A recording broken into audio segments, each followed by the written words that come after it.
Bienvenidos, ¿cómo están todos ustedes? Hora de iniciar ya este último día de la semana con puente final de semana de receso. Muchos jóvenes estuvieron esta semana en sus casas descansando, los que tienen la oportunidad de salir a pasear, qué envidia nos da a todos los de la mesa de trabajo.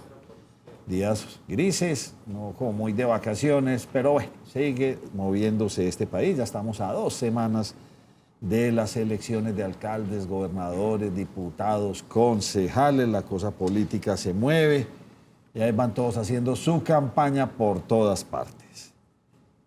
2 monjitas han dado de qué hablar por estos días. Hablemos de la... ¿De cuál? De la segunda. ¿Qué pasó con la segunda? La del Vaticano. Sí, señor. Se llama Alba Cediel. Alba Teresa Cediel, ella es misionera, ella sí es misionera de la Madre Laura Montoya. Digo así que ella sí es porque es que con la otra hay muchas dudas de si realmente es religiosa o no, y ya han hablado muy mal de ella, no sabemos pues si todo eso sea cierto, pero Alba Teresa Cediel está participando en el sínodo.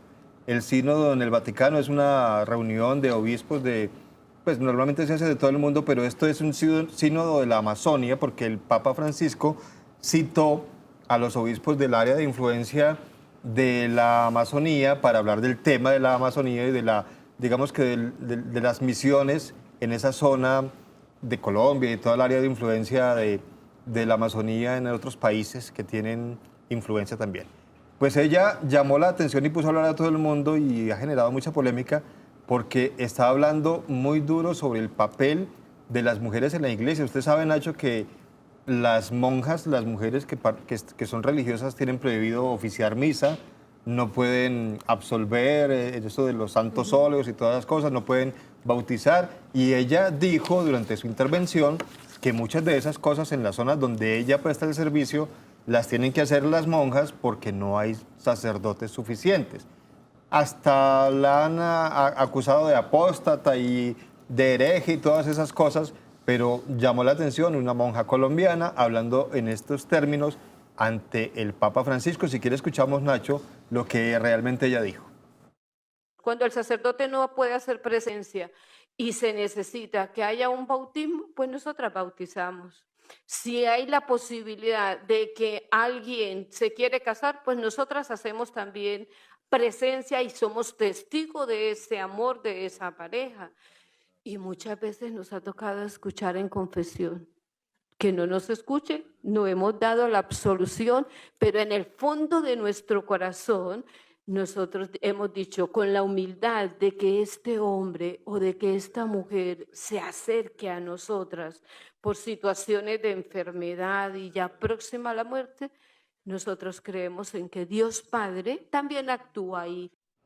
Yo no sé ustedes, mis compañeros de mesa, qué piensan, pero yo pienso que ya es momento que las religiosas y las mujeres tengan un papel más preponderante dentro de la propia iglesia. Yo estoy de acuerdo. Desde hace mucho rato. Aquí, ¿por qué una hermana de ellas no puede bautizar? Mucho machismo Sí, en la no iglesia puede dar los católica. santos óleos? ¿Por qué no puede hacer tantas cosas? Sí, a mí me parece que... ¿En qué no, las limitan? O sea, Por ser mujer. por ser mujer, porque la iglesia es de hombres, imagínate. Es un tema de jerarquía. de jerarquía. Y es muy Y de curioso, poder. Nacho, porque cuando ella hablaba de esto allá en el sínodo, en el Vaticano, que comenzó desde el fin de semana, ella decía es que en donde nosotros prestamos el servicio de misiones, que es en esas zonas apartadas, ahí en los límites con Brasil, con Ecuador, con Perú, pues no hay sacerdotes y la única presencia es de monjas. Entonces, ¿qué hacen las personas que son creyentes, que son católicos en un momento determinado? Vuelvan las sacerdotisas. Exactamente. Deberían de sí. existir sacerdotes. De sacerdotes. Hay muchas iglesias similares en muchas cosas a la iglesia católica que lo hacen, pero la iglesia católica se ha negado a eso y hay muchas comunidades Ya. religiosas que están, Nacho, Se quedó en el los pasado, Nacho, lugares la iglesia más católica. recónditos. Acaba de decir una cosa muy buena. Sí. Entonces hablemos de otras religiones. ¿Dónde ve usted mujeres? La iglesia anglicana tiene... No, pero hábleme de las sacerdotisas. otras grandes. Budismo, No. Tampoco. Tampoco. Todas. Hable de todas las Tampoco. del Oriente Medio. Ninguna. Sí. No, antes es peor. Antes es Sí. peor. La mujer es pero no es Mejor una cosa, dicho, será porque ocultándola. el hombre le tiene mucho miedo a la mujer. Eso Yo se dice. creería que Aquí sí. nos Eso deja un se invitado dice. que Yo tuvimos creería aquí. que sí. Las No, y lo que capacidades y pasa los es que ese poderes tema de la bíblico, mujer. Nacho, en la Biblia también hace referencia a que la mujer tiene que estar sumisa al hombre. Entonces es parte de ahí, porque obviamente por ser la Biblia, Mahoma, Alá, Buda, sí, Jesucristo, todos son hombres. Los únicos, de pronto, ¿sabe dónde es muy interesante? En la India. En la India sí hay diosas por todos los lados. Ah, no, pues que tiene más de 1000 dioses y diosas. Sí. impresionante. Pero Politeístas. lástima esto, lástima que sea tan... que sea tan marcado ese machismo. Nacho, preguntémosle a los televidentes qué piensan de esto, si están de acuerdo que haya sacerdotisas, que la religión, las iglesias y sobre todo la católica, que digamos que es la que más preponderancia tiene en países latinoamericanos, pues que le abra el compás como a la participación de la mujer en otras cosas que hasta ahora son exclusivas de los hombres. Mire, José Luis Ortega nos dice, la Biblia en esencia es machista, léanla. Si la fuente de la doctrina es machista, ¿qué esperan de la estructura? Sí. Sí, don José Luis, muy interesante su completamente. comentario. Simplemente que, pues, ¿hace cuántos años fue escrita? Miles. El mundo cambió. Pero lo que pasa, Nacho, es no que- digo que cambie la Biblia, pero sí debería cambiar pues, muchas cosas ya. Se tiene que actualizar como se todo, tiene que Nacho. actualizar. Pero usted dice algo muy interesante, Nacho, es que la Biblia ¿hace cuánto fue escrita? Pues el Nuevo Testamento hace 2000 años. Pero Y lo escribieron poco los hombres, como me dice Exacto. aquí Ana. Pero, por ejemplo, la razón de ser, ¿por qué no cambia? Porque como la iglesia dice, Dios es el mismo ayer, hoy y siempre, entonces el pensamiento va a ser igual. Es muy difícil que den como el paso y esa evolución, ese cambio, precisamente por ese pensamiento que se tiene Pero que vuélvame Dios a siempre es el repetir eso que mismo. Dios es el mismo ayer, hoy y siempre. Listo, Dios. Pero el siempre hombre nos es habla- igual ayer, hoy y siempre. La No. mujer es Nacho, igual pero ayer, es hoy que- y siempre. Es que ¿sabe cuál es el problema? Y lo veo yo así, siempre se ha hablado que Dios es amor y que Dios quiere a todos por igual. Y pues si se supone que a eso Sí. nos vamos, pues entonces no deberían estar todavía con esos pensamientos de hace 50, 100, no sé cuántos miles de años, sino que también deberían ir avanzando como avanza la sociedad. Sin duda hay cosas de pronto dentro de la moral que nunca va a cambiar al interior de la iglesia, pero cosas como que la mujer juegue un papel importante, ¿por qué no hacerlo en la actualidad? No hemos Porque- podido con la sí. política, No. con las alcaldesas, gobernadoras, presidentes. Que incluso tuvo que haber un acuerdo para que hubiese una participación, por lo un menos acuerdo, no para una esas- ley. Una ley. ley, Una para, ley de poder, cuotas. Para poder estar ahí Entonces, ¿será en el que al Papa juego? Francisco le va a tocar, no sé cómo se llamará eso dentro de la iglesia? Y eso tratar que, de reformas, Nacho, hacer pero, reformas. pero yo soy de las que piensa que el Papa Francisco le ha dado bien. otra Ha visión revolucionado, a la Iglesia sí. Católica, porque es que yo recuerdo antes cómo era de cerrado el círculo de la Iglesia Católica, o sea, para ellos todo el mundo era un pecador, todo el mundo era malo, menos ellos. Sí. Ahora por lo menos con esos mensajes hacia la juventud, salir de las iglesias para evangelizar en otros lados, yo creo que se le ha tratado de dar. Pero mira, que nos falta mucho, sí, pero eso también es labor de Interesante una todos. misa. Por una mujer. Sí, Debe ¿por ser qué no? ¿Por qué no? Pero, Pero bueno. pero mire, Nacho, yo creo que no nos podemos aterrar y la gente no se puede aterrar con que se planteen cambios y evolución y modernización porque ha habido pocos, pero ha habido.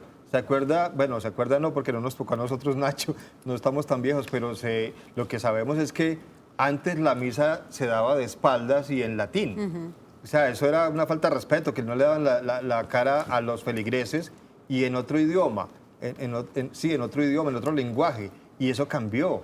Y las misas, usted ve que ahora las misas se hacen de otra manera, hay gente que le mete música, la música no estaba incluida en esa época. Y una cosa es que Dios sea hoy, ayer y siempre, como decía Duber, pero es que el hombre evoluciona, la tierra evoluciona, los tiempos cambian y muchas cosas que antes no existían, lo mismo, la misma tecnología. ¿Cuándo se imaginó usted que iban a dar una misa por televisión? Y aquí transmitimos la misa en el Nacho, programa. no, y Mire, mira algo muy Mario Gómez, particular. un abrazo de paz. ¿Qué tal un congreso de mayoría mujeres? ¿Qué tal una iglesia muy femenina? Y para que sepan, la iglesia se sostiene es por las mujeres, por los hombres no. Allí va yo, Nacho. Bien interesante, Que se hombre, predica, mire, Mario. Dios es amor y qué más, qué figura más amorosa que la mujer. Los hombres no somos tan amorosos como lo son las mujeres. Una mamá, las figuras de la mamá, de las abuelas, no es tan amorosa como el de un papá, como el de un abuelo. Nacho, y las Entonces, más colaboradoras de la iglesia Sí, son las siempre, mujeres. siempre. Sí, O no, sea, total, usted eso va es lo que al dice don máximo Mario, es martes cierto, a sí. misa de 6 de la tarde para que se encuentren todas las señoras allá haciendo miles de labores y las que se encargan de la Semana Santa, mejor dicho, hacen de todo. Muy bien, bueno.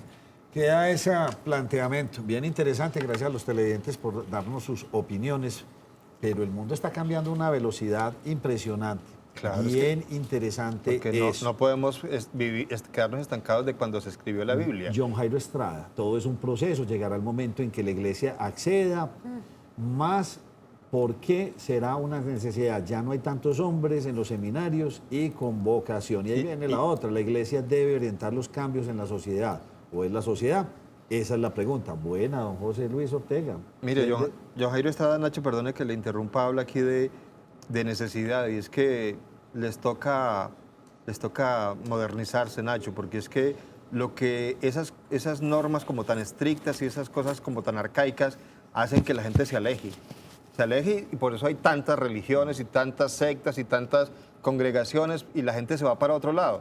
Entonces la Iglesia Católica, insisto, que es la mayoría de que se profesa aquí en Colombia, pues debería pensar en que o se moderniza o la cambian. Así es. Y hablando de modernizarse, pues tenemos una supermonja modernísima, ya ha dado de qué hablar hasta su llegada aquí. El video está muy viral, creo que todo el mundo lo ha podido ver. Les queremos mostrar un pedazo. La recibieron, yo no sé, como entre sí y no.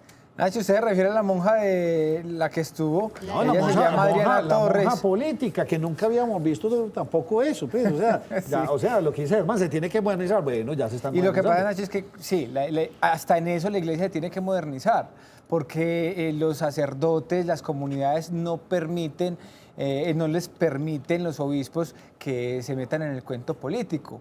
Entonces yo diría que, por ejemplo, esta misma monja que ha dado tanto de que hablan en los últimos días, Adriana Torres, que no se sabe si realmente es monja porque han hablado de todo, han dicho de todo, pues la vieron en los últimos días, Nacho, mire, llegando a Medellín, allá la minorista, ser mercado, y escuchemos.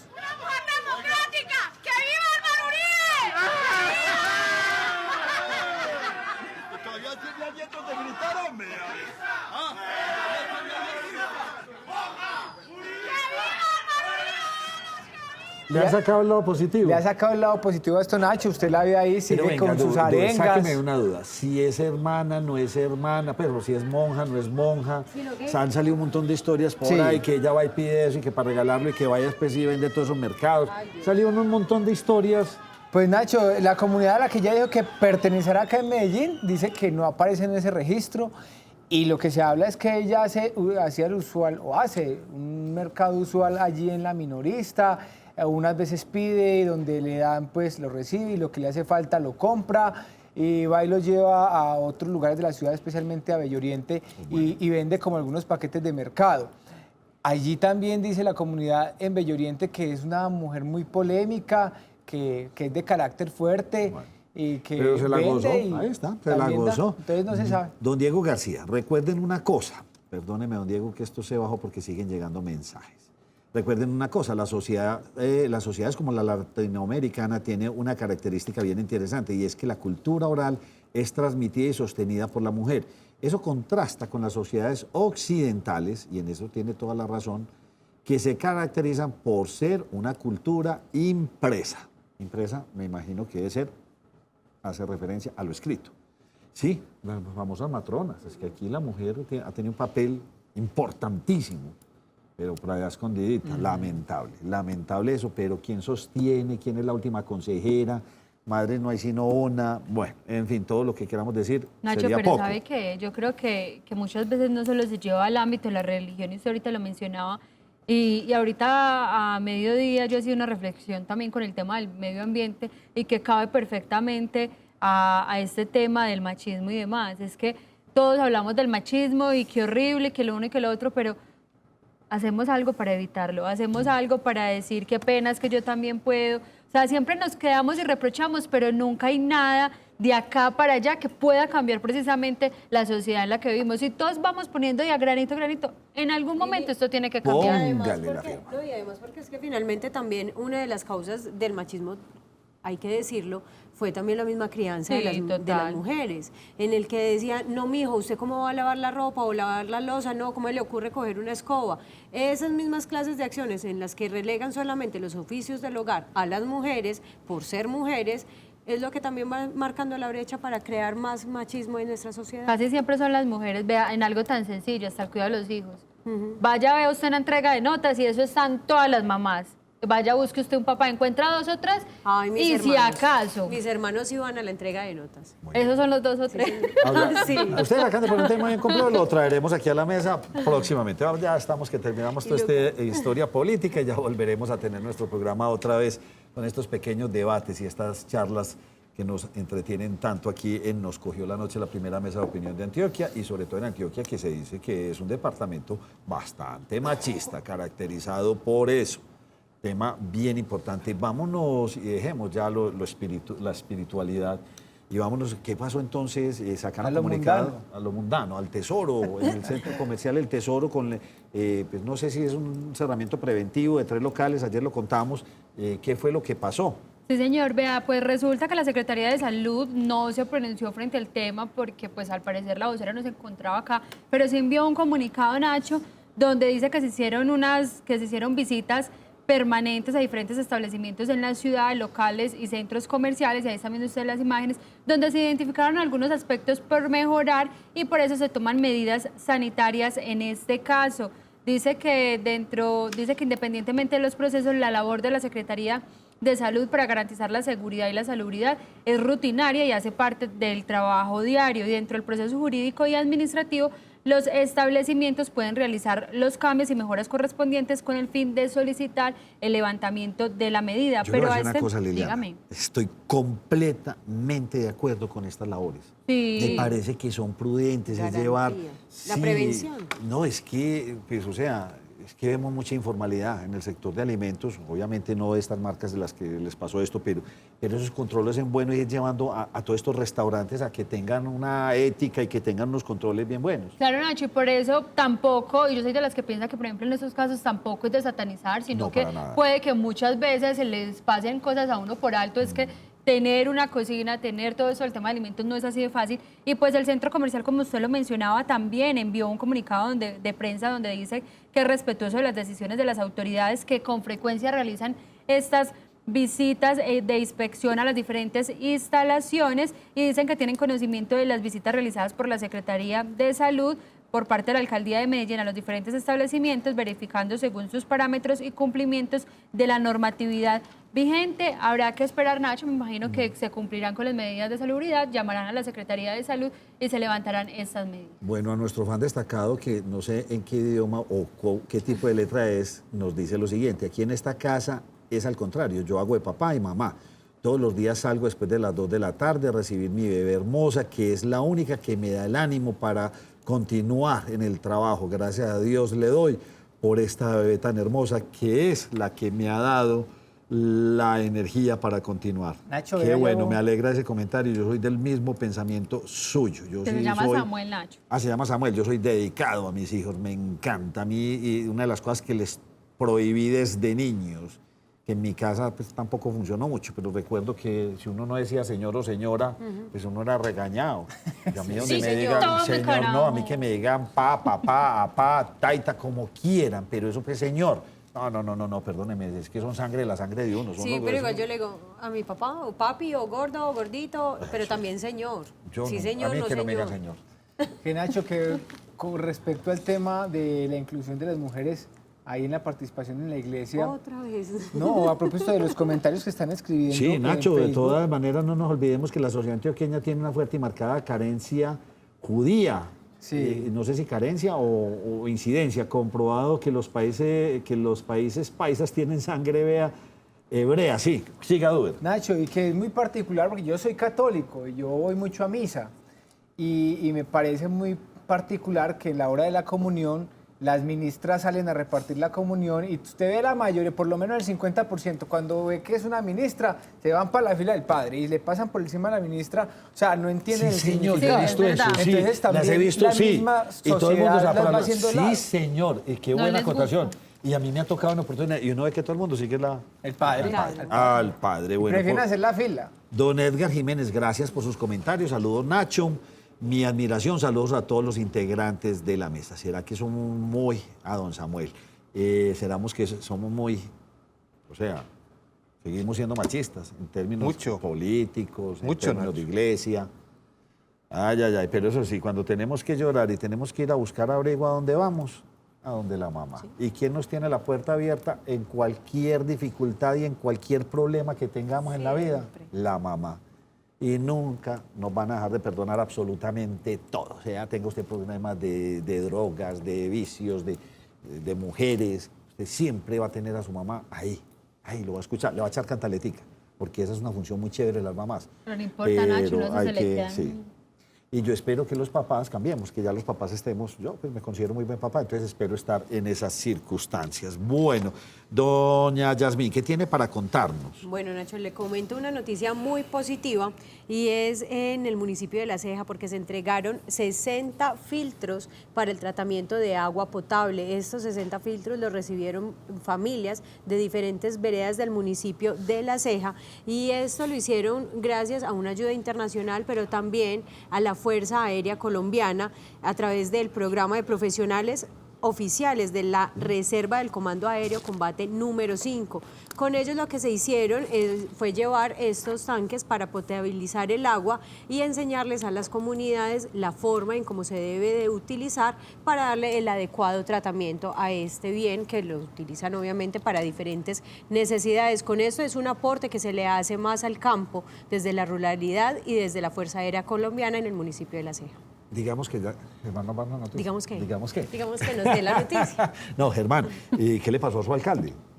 Estaba No, muy candidato, obeso. candidato. Ah, candidato, pensé Candidato, que era. candidato. Ah, sí, candidato a la alcaldía de Cali. Sí, señor.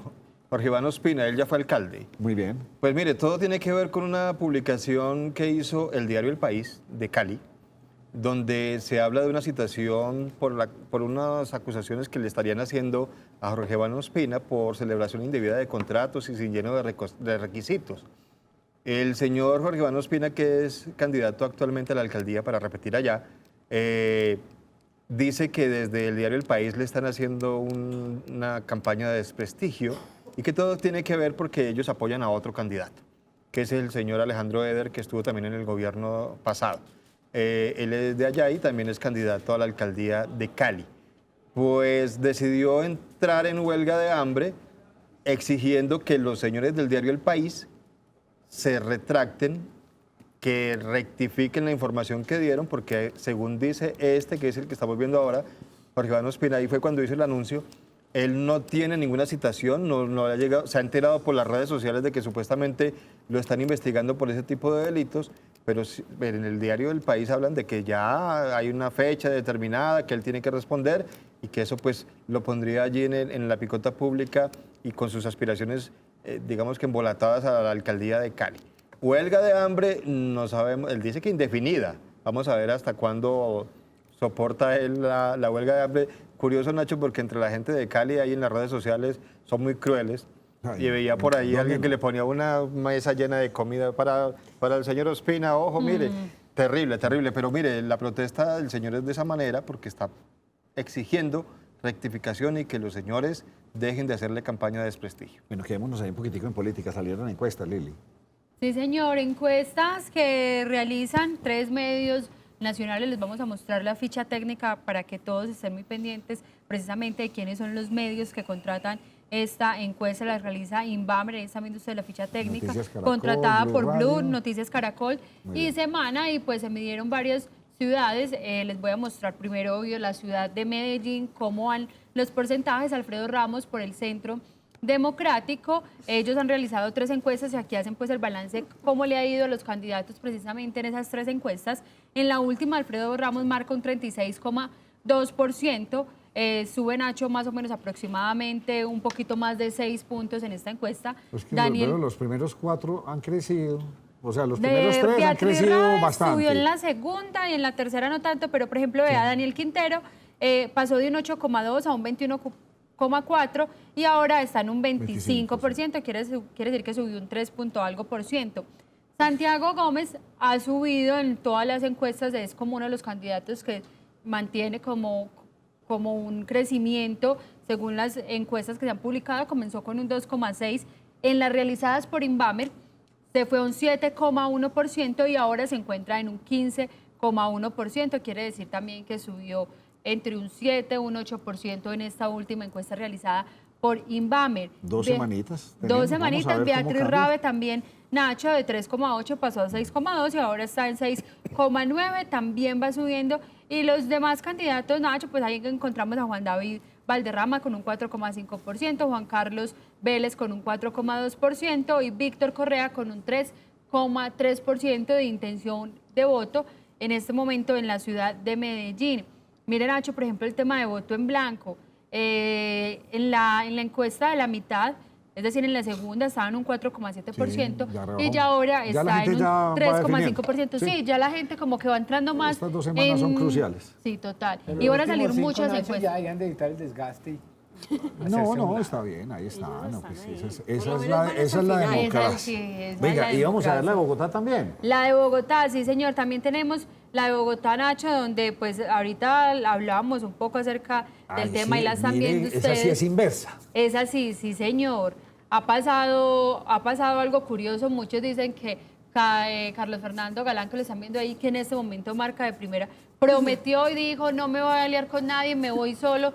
Y muchos aseguran que de pronto ese pensamiento y de cumplir la palabra es lo que ha hecho que en este momento Carlos Fernando Galán esté en un 34,3%, pasó de un 16 a un 22 a un 34,3%. Y ha pasado, mientras que este sube, ha pasado lo contrario con Claudia López. Ahí se ven las gráficas, pasó de 45 a 36 y ahora está en 31,2%.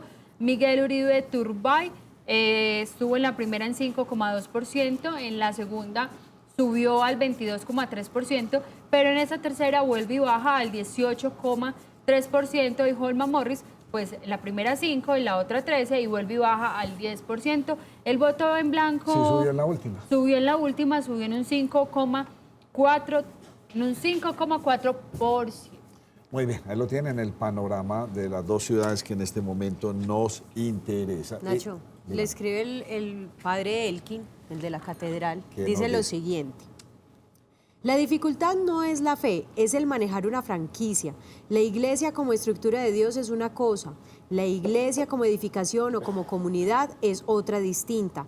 Los católicos nos volvimos de cumplimiento, cumplimos y mentimos, según nuestras conveniencias. Dios es universal, inmutable, intangible e imperecedero. El ser humano lo ha desvirtuado. Dios es espiritual, no material como nos lo han enseñado a ver.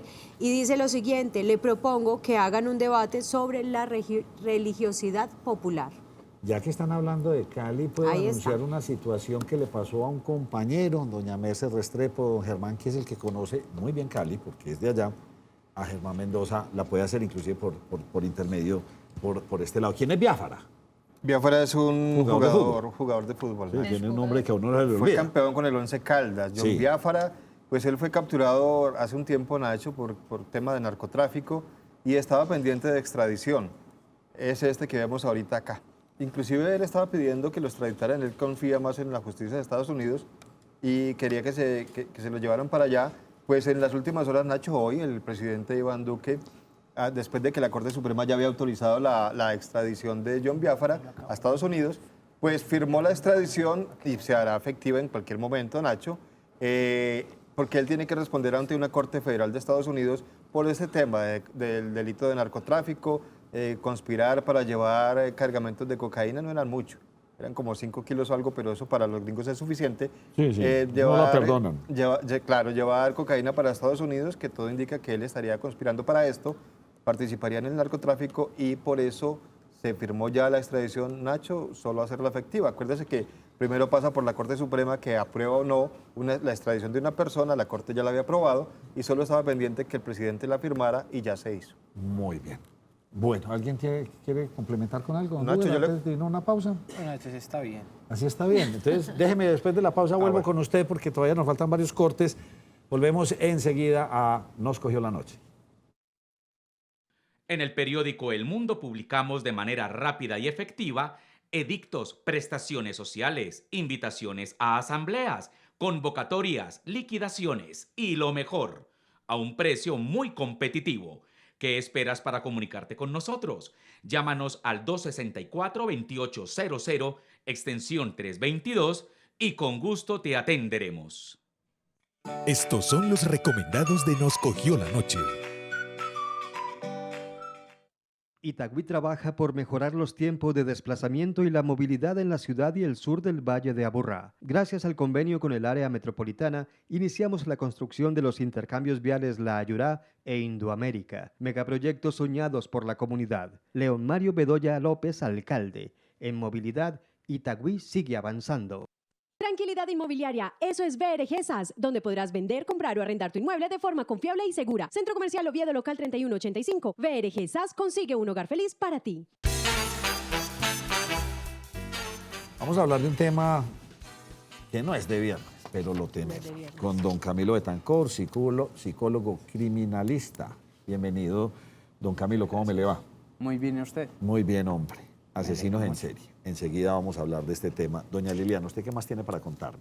Nacho, le voy a contar, antes de que entremos con ese tema que suena como medio tenebroso, le voy a contar una historia muy bonita, porque la verdad es de resaltar la labor, Nacho, que viene siendo durante las últimas semanas el Hospital San Vicente Fundación.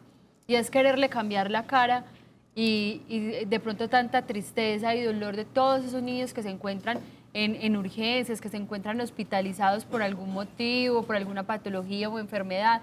Pues resulta que iniciaron una campaña muy bonita donde lo que vienen haciendo es que eso que se llama alpinismo, que limpian los ventanales que son así gigantes y demás, pues lo que se tomó la decisión fue de disfrazar a estas personas. Incluso van a ver en la imagen un Ironman donde les lleva regalos a estos niños, les llevaron un grupo de payasos, un grupo de personas, ahí están viendo ustedes las imágenes. Pero tremendo. Sí, señor, muy Copiado bonito. como de los comerciales esos. Sí, que uno bastante está- bonito. Les tocaban como la ventanita para llamar la atención de los niños, les llevaron ahí también ustedes como un grupo de payasos, de personas que les animaban precisamente ese rato incómodo de pronto para muchos al interior del hospital, así que de resaltar esta labor que hace el Hospital San Vicente. Nacho, y sin duda este tipo de personajes se vuelven en unos héroes para los niños y cuando los ven, uno de chiquito no entiende que es que está disfrazado, sino que uno cree que realmente vino Iron Man a visitarlo, entonces muy bonita esta labor. Lili, y sabe que adicional a eso es, digamos, como para hacer un llamado de atención también en los centros de atención a estos niños, en los hospitales, en las clínicas, que tengan una salita con juguetes. Humanizar, allá la hay, Sí. tienen una... Yo estuve Humanizar. chiquita hospitalizada allá, Nacho, y eso había un salón divino. Miren, el presidente Duque pues sorprendió y pienso que le cayó la boca a muchos, porque muchos juran y perjuran que está en contra del proceso de paz, de todo el proceso de restitución de tierras. Germán, ¿qué pasó? Pues es una buena noticia, Nacho, sobre todo para esos millones de víctimas del conflicto armado en Colombia que estaban esperando reparación. No siempre es económica, Nacho.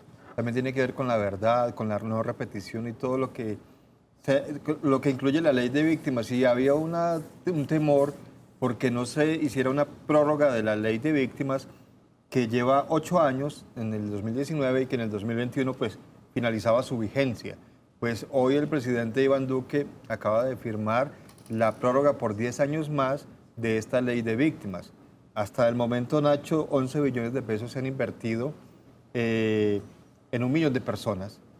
11 millones tiene la ley de víctimas, 6 millones hasta el momento, 1 millón de personas han sido, digamos que, reparadas gracias a la ley de víctimas de diferente manera.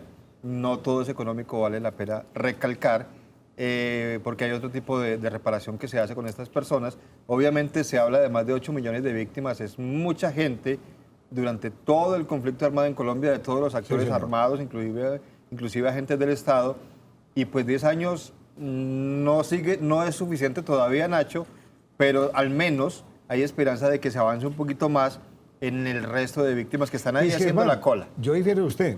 10 años me parece que es otra gabela bastante buena. En 10 años, si no fue suficiente, pues el presidente de turno tendrá que analizar si lo vuelve a crecer. Claro. Pero me parece muy buena noticia. Muy buena Esto noticia. es una buena señal para todos aquellos detractores. Tenemos que seguir todos trabajando por Colombia. Porque al Hay final que de cuentas, Nacho, las víctimas son realmente Sí. lo importante después de todo el conflicto. No importa si son guerrilla, paramilitares, agentes del Estado, cualquiera que sea el origen del conflicto y de la causa de esas víctimas, pues ellas son las que más sufren con todo lo que ocurre, con todos estos más de 50 años de conflicto en el país. Y a ellas es que debe enfocarse esa ley, porque por eso se llama ley de víctimas. Y a ellos es a los que tenemos que ayudar y el gobierno pues está comprometido con eso. Muy bien. ¿Quién nos trajo este tema a la mesa? ¿Usted, doña Sí, Yasmín? señor. Esta doña Yasmín con sus temas de viernes. Un poco Don como, Camilo. como en frío, según... Yo siempre cuando escucho esa palabra asesino en serie, pues uno va y hace referencia, yo que ya estoy grande, pues uno piensa en Jack el Destripador, el famoso allá de Londres. Charles Manson. Manson. Ese sí Uno es un- piensa más como en películas de cine, ¿sí? Uno lo ve eso como tan irreal. Pero en Colombia tuvimos a Garavito. Sí, señor, Luis Alfredo Garavito. Luis Alfredo Garavito, No es el que único. eso nos van a contar. Sí, señor. Que es un asesino en serie. Bueno, primero que todo, gracias por todo, por la invitación. Y cuando hablamos de homicidas, tenemos que tener en cuenta que hay muchas formas de caracterizar o de identificar estos homicidas, incluso de clasificarlos. Una de estas formas es un homicida único, o es un homicida doble, es un homicida triple, es decir, mató a una sola persona, mató a 2 personas, mató a 3 personas, mató a 4 personas, que ya lo caracteriza como un homicida en masa, ¿sí? O mató a varias personas planeando como tal el hecho y teniendo unos periodos de enfriamiento, diciendo entonces que mató a uno, esperó 2 meses, mató a otro, esperó otros 2 meses y así continuamente, como es el caso que acabaron de mencionar de Luis Alfredo Garavito, ¿sí? Un homicida en serie o un asesino en serie es aquel que planea su acto tras fijar una víctima específica por medio de unas fijaciones ya preexistentes. Es decir, si tiene una fijación con los niños de entre 8 y 12 años de edad, que tengan ciertas características físicas y además de eso, que pertenezcan a cierta cultura o a cierto lugar específicamente, esa fijación lo hará tener fantasías de tipo homicida. Eso se llama fase aurea. Esas fantasías de tipo homicida lo van a llevar al acto sádico del homicidio como tal sobre este menor específicamente. Pero a él no le bastará con cometer este acto aversivo, sino que también tendrá que volverlo a cometer porque algo dentro de él le dice, vuélvelo a hacer, ¿sí? Es una necesidad que se muestra constante en él, una compulsión a la repetición sobre el acto. En ese sentido, él no puede detenerse. Cuando decimos que Garavito no es el único homicida en serie, obvio, alarma a todos los colombianos, ¿sí? Porque existe, por ejemplo, Pedro Alonso López, que incluso mató más niños que Garavito después de abusarla sexualmente y es conocido como el monstruo de los Andes, ¿sí? O también está otro homicida en serie que las personas no lo recuerdan y curiosamente en Colombia se recuerda mucho es a través de las novelas, ¿sí? Cuando una novela quiere retomar cierto tema histórico en el país que fue increíblemente aversivo, alguien conocido como el doctor Matamata, que antecede muchísimo al Pedro Alonso López y a Luis Alfredo Garavito. Ese era el abogado. Ese es el El abogado. abogado que mataba a sus clientes. Exactamente. Ese es el abogado que mataba a sus clientes. En Pero Bogotá. entonces uno dice, ¿por qué es tan diferente Luis Alfredo Garavito del doctor Matamata? La fijación es completamente diferente. Ellos no tenían un lazo real, emocional,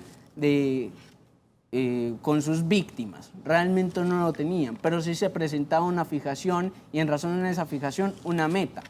En Garavito y en Pedro Alonso López se daba una meta sexual, pero por ejemplo en el doctor Matamata, que es Nepomuceno Matallana, en él se daba una ambición, lo que llamamos directamente violencia instrumental, las ganas de adquirir como tal algo a través del hecho. Este algo era directamente dinero, capital. Camilo, usted habla de unas metas que ellos se trazan, unas fantasías y empiezan a imaginar y los lleva a cometer el delito. Porque una vez cometen ese delito, vuelven otra vez con otra víctima y otra víctima y otra víctima si ya cumplieron ese deseo que tenían? Porque el deseo en estas personas no se da de una forma única, sino que se da como una compulsión. Es decir, cuando a una persona le gusta algo, una persona del normal, del común, cuando nos gusta algo, no tenemos suficiente con hacerlo una sola vez, sino que lo hacemos una vez y otra vez y otra vez. Como ese ¿Sí? placer de estarlo haciendo. Exactamente. Es como el placer que sugiere tras una relación romántica con una persona que te gusta, ¿sí? No te basta con solo verla una vez, quieres verla una segunda vez, una tercera vez.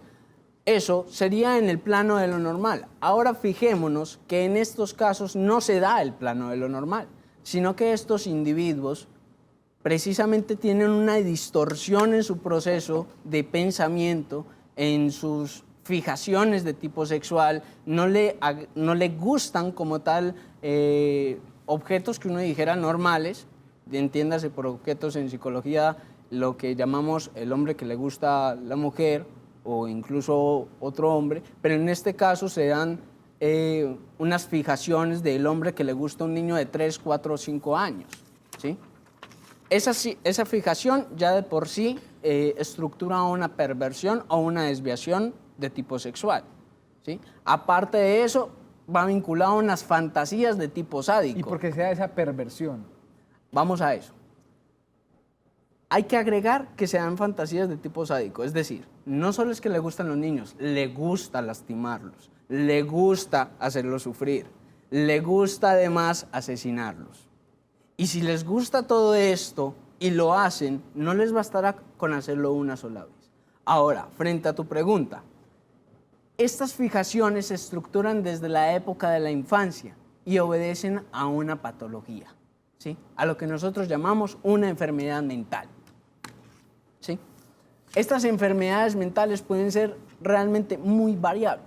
Lo que es más común dentro de la teoría, dentro del campo científico, dentro de este corte como tal de la psicología criminal y la psicología forense, es la psicopatía, lo que llamamos los psicópatas, ¿sí? Estos psicópatas se caracterizan por no tener empatía. La empatía es la capacidad de sentir con otra persona, ¿sí? De sentir dolor, de sentir alegría, de sentir amor. Y estos sujetos normalmente, o no normalmente, el psicópata realmente no siente empatía, no tiene esa capacidad de sentir con el otro y tampoco le va a dar entonces remordimiento de cometer un acto así. Y no lo va a ver tampoco como algo malo, ¿sí? Por eso decimos el psicópata muy probablemente va a volver a cometer el acto tras ser encerrado. ¿Por qué? Porque él no siente la culpa. ¿En qué casos sí sienten culpa? Un psicópata no siente culpa, pero un psicópata se le puede mediar a través de un castigo ejemplar. Cuando dicen, prefiero simplemente hallar otra forma de placer a estar tanto tiempo encerrado, ¿sí? No siempre es una medida útil, porque en estos sujetos no se estructura eso, no se estructura esa culpa, ese no puedo, no debo, está mal hecho. Ellos entienden que en el discurso social es algo que está mal hecho, ¿sí? Pero solamente en el discurso social, no para ellos. Pero entonces, por ejemplo... Tengo una recomendación, sí, más tengo señor. una pausa Claro que sí. obligado. En Eurosupermercado les tiene a ustedes el descuento y el ahorro efectivo. Compren sus sodas hasta el 16 de octubre y pueden recibir un bono euro de 15.000 pesos por la compra de su SOAT o un bono euro por 20.000 pesos, SOAT más protección personal. En Eurosupermercados, el ahorro efectivo. Me encanta el euro. Por otro lado, la alcaldía de Medellín sigue trabajando por todos los lados. Vemos cambios, parques, aceras, de todo. Veamos qué nos van a contar. Así luce el nuevo corredor de la ciclorruta de Belén en la calle 30A. Este tramo, construido por la Alcaldía de Medellín a través de la Secretaría de Infraestructura Física, se suma a los otros 3 también nuevos en esta comuna. La Picacha, el de la carrera 76 y el de la 70, todos integrados. Iván Darío Estepa es uno de los beneficiados y aprovecha esta infraestructura para hacer todo tipo de diligencias. Yo digo, pues venga, colaboremos o pongámonos la camiseta por el tema de medio ambiente. En este momento llevo mercado, estaba haciendo mercado y voy para mi casa. Y no solo es mercar. Todas las diligencias que sea posible, menos rumbear. Todo el circuito de estos 4 corredores de ciclorrutas tiene una inversión de 1.233 millones de pesos. Son 3.4 kilómetros nuevos para aportar a la seguridad de quienes se movilizan en bici. Los tiempos de viaje son mucho más cortos que cualquier modo de transporte. Este nuevo circuito de ciclorrutas en la Comuna 16 beneficia a 190.000 habitantes de Belén. Estos son los recomendados de Nos Cogió la Noche. Expresa lo que quieres, busca y mereces. Nosotros lo hacemos realidad con planes y servicios ajustados a tus necesidades. BRG SAS consigue un hogar feliz para ti. Centro Comercial Oviedo, local 3185. Restaurante Al Rojo, con 18 años de experiencia, tiene domicilios para El Poblado y Envigado desde las 12 del día hasta las 10 de la noche en el 448-5657 con un 50% de descuento en todas las pizzas o en nuestra sede de Laureles en las plataformas de Rappi y domiciliosmedellín.com. Tengo las imágenes, doña Liliana, porque arrancaron las obras ya en Llano Grande. Hoy me las enviaron, ya empezaron a mover tierras, esta doble calzada que arrancará desde la famosa T e irá hasta el municipio de Río Negro. Nos enviaron, ahí están ya los cerramientos debidos. Da pesar, pero ese es el progreso. Muchos árboles pues se tendrán que ir, que fueron sembrados en su momento, pero ya. Nacho, pero ¿sabe qué? Pues no sé, puede que sea una impresión mía, pero a mí me parece que el Oriente es como de tanto desarrollo, a diferencia de otras subregiones, que de pronto sean mucho más turísticas y no tienen como esa agilidad, ese desarrollo. Me parece que en el Oriente las cosas, aunque pues no todo, pero las cosas están como bien planeadas, como con visión, como algo diferente. Ya arrancaron estas obras, empieza la doble calzada de todo el Oriente antioqueño, tendrá que ser así, el túnel, oiga, me tocó hacer fila ayer. Ay, no. No, pero por una razón muy sencilla. Es que lo abren a las 4:30 de la mañana. Pero ya este fin de semana va a estar 24 horas, Nacho, señora, buena noticia. pero llegué faltando 5, me tocó hacer una fila pequeña. ¿para qué madrugó tanto? Porque el vuelo a la persona que iba a llegar salía muy temprano. Definitivamente sorprendido. Le digo, eso es como hacer una vuelta cortica. 18 minuticos o menos se demora uno.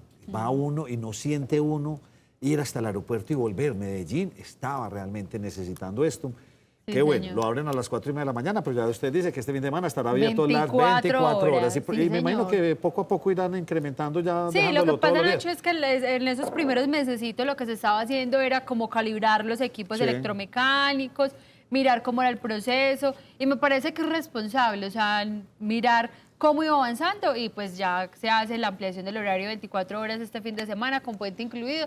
Seguramente serán muchas las personas que van a transitar por esta importante vía. Bueno, la semana pasada tuvimos a un invitado muy especial, hace 8 días exactamente. Pues realmente nos dejó muy impactados por la muerte, por la muerte de su hijo. Darío Álvarez perdió a su hijo en un trágico accidente por la imprudencia de otro joven quien excedía. La campaña es a Menos velocidad, más vidas. vidas. Pues hombre, la gente de Devimed se vinculó, muy agradecidos con ellos. En verdad que sí, allá en el Alto de Palmas estamos hablando en el Alto de la Virgen, en la doble calzada Medellín-Bogotá. La autopista Medellín-Bogotá. Pararon la gente, les dieron volantes. Qué buena campaña la de don Darío Álvarez. Ojalá y seguiremos comprometidos a seguir mostrando este impulso que va a dar, y más por eso, perdió a su hijo, pero quiere llevar este mensaje. Así es la vida, pero, y tiene toda la razón, a menos velocidad, más vías. ¿Qué más tiene usted por ahí para contarme, doña Liliana? Nacho, para contarle, tengo un estudio que está realizando la Universidad Nacional sobre el plan de movilidad sostenible para la ciudad de Medellín, y pues aunque todavía se está construyendo ese estudio, le cuento, Nacho, que hay algo que es positivo, pero que de todas formas preocupa, porque el estudio de cierta forma recomienda que con el paso del tiempo, más corto que largo, para mencionar que no es algo a largo plazo, que el 30% de los motociclistas se bajen de sus motos y usen el sistema de transporte masivo público. Uy, Pues el gran problema, Nacho, con ese tema, y lo mencionaron algunos concejales de la ciudad, que aunque dicen que es una buena iniciativa este plan de movilidad, es cómo lo van a lograr. Y ese cómo es lo que se vuelve algo imposible, Nacho, porque muchas de las personas que tienen motos se gastan 8 o 10 mil pesos en semana y les tocaría empezar a gastarse una plata de más entre 80, 70, 80 mil pesos. Ante la economía ahí no hay nada que hacer. Yo siempre digo lo mismo. Nada. Y ahora que ya se están metiendo fuertemente las motocicletas eléctricas, entonces antes yo me gastaba 8.000, ahora con una eléctrica me voy a gastar la mitad, póngale más o menos. 3.000 la carga. No, qué complicado. No, eso es de que le bajen las tarifas al servicio público. Nacho, cual es hay que improbable bajar tarifas, hay que mejorar el sistema de transporte masivo. Aunque esta tarde lo hablábamos y sin duda la ciudad de Medellín tiene un gran avance con relación a las demás ciudades de Colombia, todavía yo creo que decirle a la gente deje de gastarse 8.000 o 10.000 para que se gaste 80.000 va a ser muy complicado. Ay, un poco de agua a esta hora. Don Duber, ¿qué me va a contar? Nacho, mire, le voy a mostrar unas imágenes de los disturbios ayer en la Universidad de Antioquia. Pues habíamos hablado de estos disturbios, lo habíamos reportado. Y hoy las autoridades entregaron un balance oficial de que fueron 2 personas capturadas por los hechos, 2 estudiantes, uno de ellos de trabajo social, pero las imágenes son de la policía que las dejaron ver hoy y muestran cómo algunos encapuchados atentaban contra la fuerza pública. ¿Esto en dónde fue? En la Universidad de Antioquia, allí en la calle Barranquilla. Ahí se ve cómo. Entonces, después dicen que ¿por qué estamos bregando a reglamentar? ¿Por qué está pasando esto? Es que una marcha es para otra cosa, es para manifestarse, pero no para hacer violencia. Y además porque en muchas ocasiones en las diferentes universidades que se presentan esos disturbios, estos encapuchados no salen a la marcha, sino que se quedan dentro de la universidad o a sus alrededores haciendo los disturbios. Miren, Nacho, ahí como lanzan de todo, pues dos personas fueron capturadas. Uno con una capucha, con algunos elementos pues, artesanales con los que estaban atacando la fuerza pública, ustedes los ven. También 2 uniformados resultaron lesionados, uno porque le estalló una de estas bombas en el escudo se desbarató y pues logró salpicarlo, y otro porque se torció un pie, pues, no fue tan grave el del pie, pero sin embargo es una pequeña minoría. Sí, señor. Pero ahí está la mancha. Nacho, yo veía las imágenes de Bogotá, me parecían como igual, lo mismo de siempre, la policía arrinconada, sin poder actuar, un montón de bandidos, porque no tienen otro nombre, tirándoles, aporreándolos. Cuando la policía está allí es como custodiando y protegiendo, hagan su marcha, hagan su manifestación, pero ¿por qué tienen que atacar o a la policía o entre ellos mismos atacándose? Yo creo que eso no tiene como sentido y eso realmente, este tipo de actos le hacen perder la credibilidad de esas buenas intenciones que la mayoría tienen dentro de esas manifestaciones que se hacen. Bueno, señores, usted nos está hablando y uno aquí se queda como pensando mucho en eso. Y yo siempre suelo hacer esta pregunta. Uno puede detectar, y lo hago como papá, si un hijo de uno va a salir con un problema de estos. Uno puede detectar desde la juventud que esto puede llegar a ser.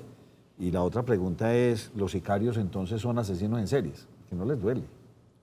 Aquí tuve una época muy dura, desde la época del narcotráfico, donde todo era por el dinero, o hay diferencia. Me gano la platica, pero no lo disfruto. Hay diferencia. Bueno, te contesto la primera pregunta sí, y luego voy a la segunda. Con respecto a esa pregunta, sí hay formas de detectar la psicopatía. La primera de ellas es que un psicópata tiene un afecto completamente plano, pero ellos no son bobos. Es decir, no quiere decir que ellos no puedan comprender la realidad. Ellos la comprenden. Sí. Y saben que la gente se emociona por cosas, que se ponen tristes, que en ciertas ocasiones actúan de una manera determinada, pero sinceramente ellos no lo sienten, ¿sí? Ellos no sienten la alegría que puede dar ver a una madre después de mucho tiempo o ver a un padre después de mucho tiempo. Ellos no sienten nada de eso. Las emociones en ellos se manejan de una forma muy primitiva, ¿sí? La alegría en ellos es lo más similar a la satisfacción. Cuando mis necesidades están completamente resueltas y tengo mis lujos, tengo las cosas que me hacen sentir bien, ya. pero no hay un plano más significativo de eso, no hay un trasfondo, no es que ellos se piensen, no, ¿cómo me hace feliz esto? No, absolutamente nada. Su afecto es completamente plano, no desarrollan metas a nivel social porque no les interesa, ¿sí? Las metas a nivel social se dan por un ánimo. Tengo que luchar, sacar adelante a mis hijos, sacar a mi familia adelante, crecer como ser humano. En ellos no, porque como no tienen ese impulso emocional, pues no lo ven como algo necesario. Si anhelan alcanzar una cuota de poder, como pasa en muchos políticos, porque muchos políticos son psicópatas, ¿sí? Pero psicópatas a otro nivel. Sí, a otro nivel. Pero No de todos los asesinar. psicópatas, no todos los psicópatas son homicidas. Sí. ¿Sí?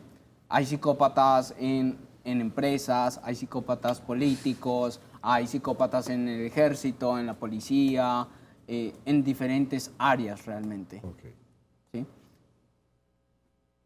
Entonces en estas personas se da como esa necesidad de tener todas sus necesidades, valga la redundancia, completamente resueltas. Y es lo único que anhelan, ¿sí? Tener poder. ¿Sí? O sea, asesinar a un niño es darme poder. Es darle poder. Es poder sobre la otro. vida. Sí, pero Sobre la entonces hay una cuestión ahí. Puede que además de que la persona tenga, una psicopatía, tenga aparte de eso una parafilia, ¿sí? O una desviación de tipo sexual. Es decir, que aparte de que sea psicópata, sea pedófilo, le atraigan sexualmente los niños, ¿sí? Hay una mezcla. Hay una mezcla. Lo mismo Eso pasaría se con cura. personas adultas o sí. Lo ve uno. ¿La psicopatía o la pedofilia? No, el hecho de ser, por ejemplo, un asesino en serie que ahorita mencionabas, todo ese tema, o sea, esas cosas tienen tratamiento, ¿uno se cura o eso no? Entonces no vayan del médico. No, mira, la psicopatía no se puede curar, pero es porque cuando yo menciono que tiene una incapacidad empática, quiere decir que tienen directamente alterado una parte de nuestro cerebro, que se llama el lóbulo frontal, que queda directamente acá, ¿sí? Ese lóbulo nos permite a nosotros interactuar en sociedad, desarrollar emociones, desarrollar habilidades sociales, ¿sí? Sentir con las otras personas, desarrollar un estado empático, ¿sí?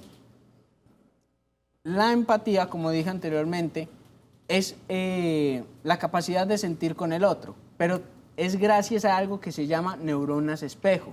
Unas neuronas que nos hace, por ejemplo, a los hombres, cuando vemos una película y vemos que hay un accidente en donde un hombre sufre un incidente en sus partes nobles, todos hacemos como, el gesto de dolor. O cuando vemos una noticia donde un menor fue abusado sexualmente, fue asesinado, pasó por una gran cantidad de vejámenes y sentimos ese dolor, eso es empatía, esos son neuronas espejo funcionando. En estos sujetos, no. Camilo, tienen un La daño pregunta cerebral en esa La instancia. segunda que le hice, cuando es asesino en Sicarios, serie, los pero por sicarios. dinero. Ellos son sociópatas, ¿sí? Hay una diferencia entre ser psicópata y ser sociópata. El psicópata nace de esa manera. El sociópata se crea en medio del contexto social. Y con respecto a tu pregunta directa, que era si ellos son asesinos en serie o no, no. Los asesinos en serie no lo hacen por obra o promesa remunerada. Ellos lo hacen porque desean hacerlo, ¿sí? Por ejemplo, Garavito. Garavito no iba a ganar nada salvo satisfacción sexual personal. En cambio, el sicario va a obtener una remuneración por ello, ¿sí? Entonces decimos que por eso el sicario es sociópata y no psicópata. ¿sí? Ok. Ahorita Liliana hacía una pregunta y era que si se curaba o no se curaba y usted dice que no. Pero entonces, ¿qué pasa con esas propuestas de una cadena perpetua o una pena de muerte para estas personas? ¿Eso funcionaría o no funcionaría? Bueno. Pero sí va a funcionar porque ya queda guardado. Si no se cura, O sea, ya ya- está no, mal. no le hace daño a nadie. La pena de Es muerte que- funciona. No, es Sí. que es así, Con pena de seguridad. muerte ya no más. No, Y lo pena de segundo, muerte sí, o sea, porque no debería se va a funcionar, arrepentir. Y claro. lo segundo, lo metieron a la cárcel de por vida. También Tampoco sirvió. va a salir. No, es buena ¿Qué su medida? pregunta, Sí, pero, pero ¿eso la funciona pregunta para suya esta iría sociedad es, o no? funciona es para aquellos que lo pretenden hacer.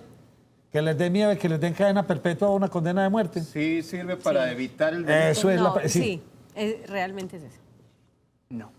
No, sí. No sirve. Pero les voy a poner entonces el ejemplo de una sociedad muy estricta en eso.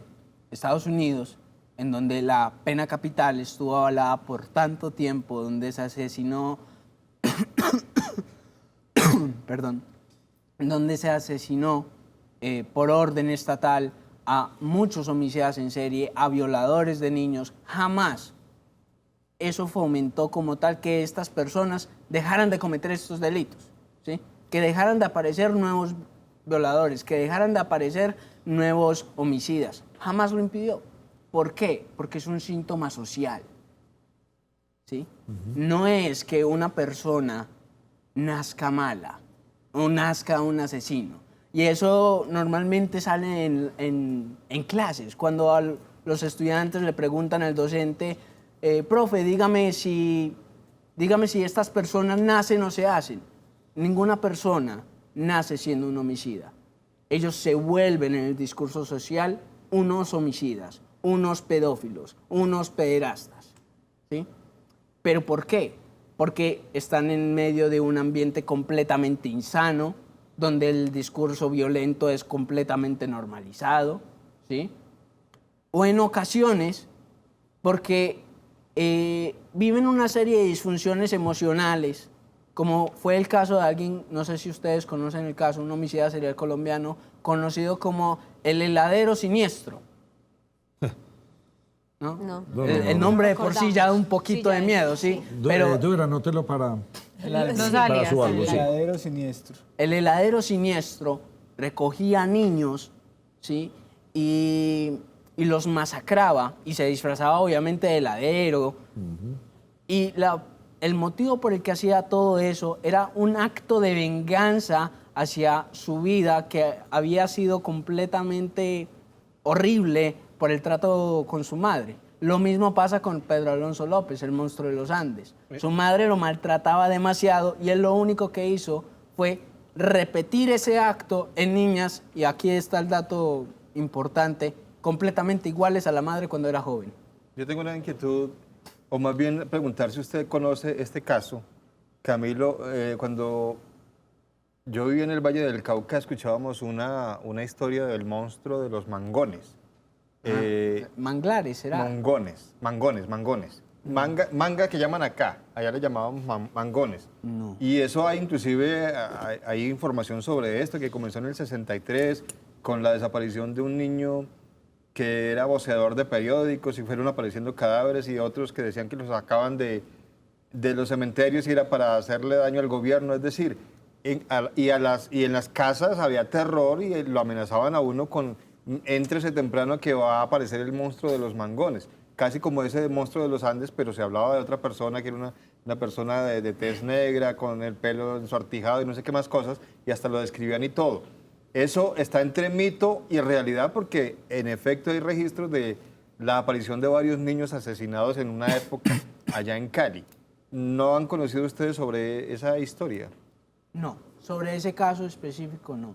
Pero entonces es interesante tomar ese tema, porque eso demuestra que, en efecto, en Colombia sí hay homicidas en serie, y hay muchos más de los que creemos, ¿sí?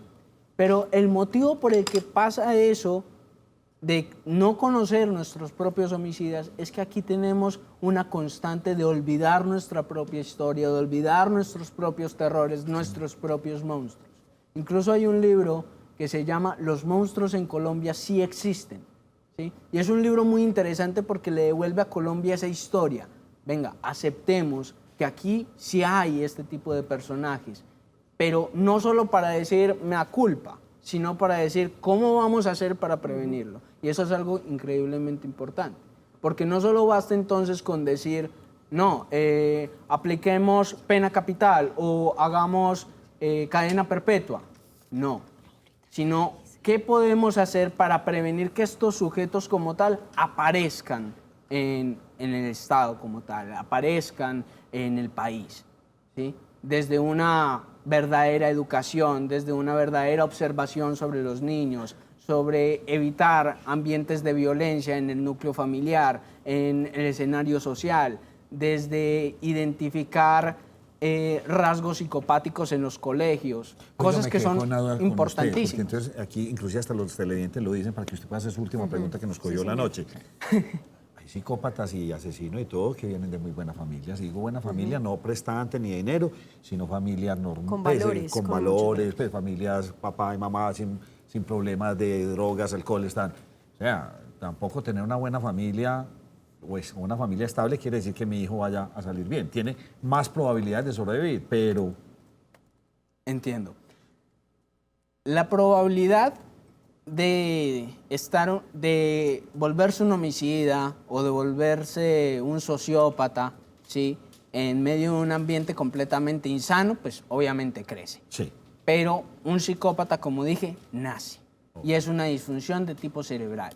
Hay que ver entonces qué rumbo va a coger ese psicópata. Si es el rumbo de la persona que no es capaz de tener un empleo fijo porque no le ve ningún interés, entonces tiene una vida tranquila, sin mayor meta, sin mayor expectativa, o es una persona que va a aspirar a un cargo de poder, volverse un político, volverse un empresario, o va a ser una persona que va a cometer delitos de forma serial.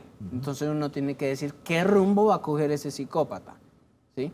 Su pregunta, Yasmín. Sí, señor. Cuando estuvimos hablando hace algunos días, una de las preocupaciones que usted planteaba era que se daba repetidamente estos casos de asesinos seriales precisamente porque no se tienen dentro del esquema de policía o de levantamiento o algo, un perfil psicológico o un perfil de estas personas. ¿Qué tanto afecta o en qué parte estamos nosotros como sociedad en cuanto a esto? Es muy curioso. El homicida que mencioné ahorita, Pedro Alonso López, no fue capturado por las fuerzas o las autoridades colombianas. Fue capturado realmente gracias a la ayuda de las autoridades de Estados Unidos, que permitieron la realización de perfiles criminales. Entonces uno dice, ¿cómo es que en uno de nuestros más grandes homicidas seriales no somos capaces de capturarlo nosotros mismos? En Colombia no hay una instrucción real en materia de perfiles criminales, en materia de autopsias psicológicas, porque eso apenas está empezando, apenas está iniciando aquí en el país. Entonces uno tiene que decir, las autoridades deben de explorar nuevos elementos, nuevas herramientas para hacer análisis correcto de este tipo de hechos. Incluso hay un autor muy viejito ya, que se llama Enrico Ferri, incluso Garáufalo, que son criminólogos muy buenos, que hablan de la necesidad de que los jueces y de todas las partes que intervienen en un proceso penal, incluyendo los mismos, las mismas autoridades, la policía, etcétera, conozcan de materia de sociología criminal, de psicología forense, de perfiles criminales, de cuáles son las características de un psicópata. Es necesario conocer todo esto, porque si no conocemos a los actores del ilícito y solo nos vamos al análisis de las víctimas, no vamos a tratar nunca la génesis del delito. Camilo, gracias por habernos acompañado. Bien interesante ese tema, es escalofriante. Llegar a pensar que en nuestro país, y no sabía yo que existían tantos como usted tiene su listado ahí, no solamente es uno o dos casos, sino que ya hemos tenido recurrentemente a varios personajes de estos que enlutan a muchas familias. Y es un asunto que, como usted lo dice, habrá que estudiarlo, analizarlo. No solo, pues habrá referentes de estudios europeos y norteamericanos, pero hay que mirarnos nosotros mismos y construir nuestros propios estudios. Yo podría decir algo, una última cosita. Quisiera hacerle un test a todos nuestros televidentes, ¿sí? Y es qué tanto conocemos nuestra historia.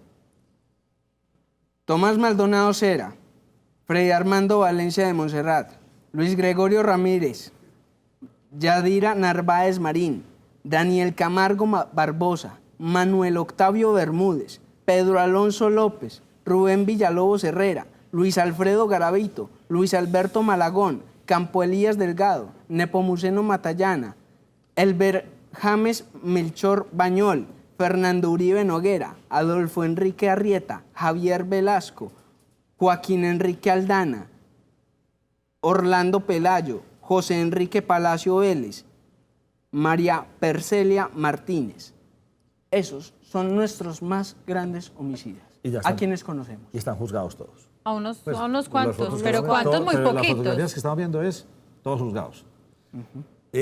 Muchas gracias, les reitero, y atención a esto. Vámonos para La Estrella a ver qué nos cuentan en este hermoso municipio.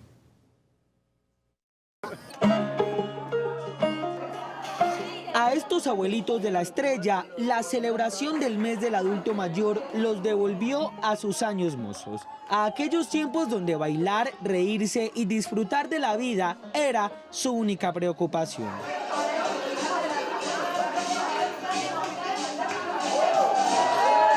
Esto me hace recordar la rumba, lo bueno que cuando estábamos bien jóvenes vivíamos de parranda en parranda y así.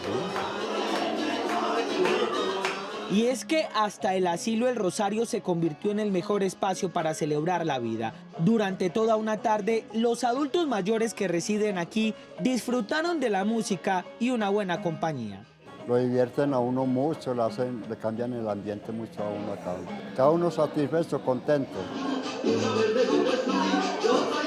Pero en el mes del adulto mayor no solo celebraron fiestas, también participaron en torneos de dominó, en caminatas y en las tradicionales sancochadas que facilitaron la integración de los más de 3.000 abuelitos que viven en La Estrella. Lo mejor es la integración de todos nosotros los grupos, porque yo estoy en mi grupo allá en mi barrio, venimos acá y todos somos como hermanos. Es una maravilla. Más de 40 días de celebración para unos seres que solo con una sonrisa nos roban el corazón. Tienen tanto talento, tantas habilidades y conocimiento, entonces queremos un mes realmente integral, cultural, dinámico, académico, recreativo, lúdico, ocupacional, esa permisión que tenemos desde la validez que son los seres humanos adultos mayores siderenses. Calidad de vida y amor para nuestros abuelos, nuestros referentes de vida.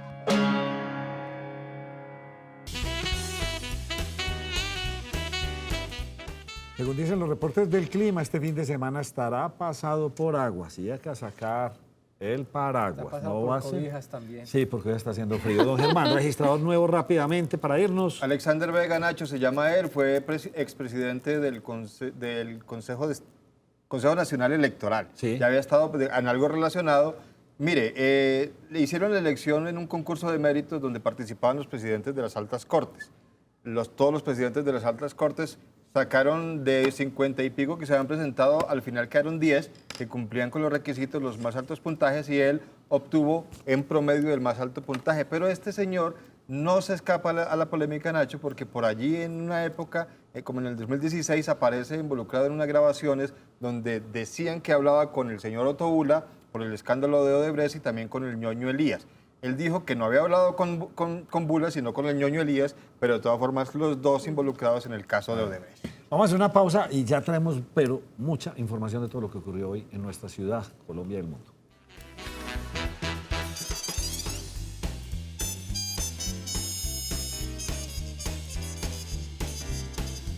¿Qué tal? Buenas noches, soy Germán Mendoza, bienvenidos a Nos Cogió la Noche Noticias. Mucha atención, la Policía Metropolitana del Valle de Aburrá reveló videos grabados desde el helicóptero de la institución y cámaras de seguridad de la ciudad de Medellín donde aparecen encapuchados infiltrados en la marcha estudiantil atacando a integrantes del SMAT. Esto probaría, según la policía, que la marcha no fue tan pacífica como se decía.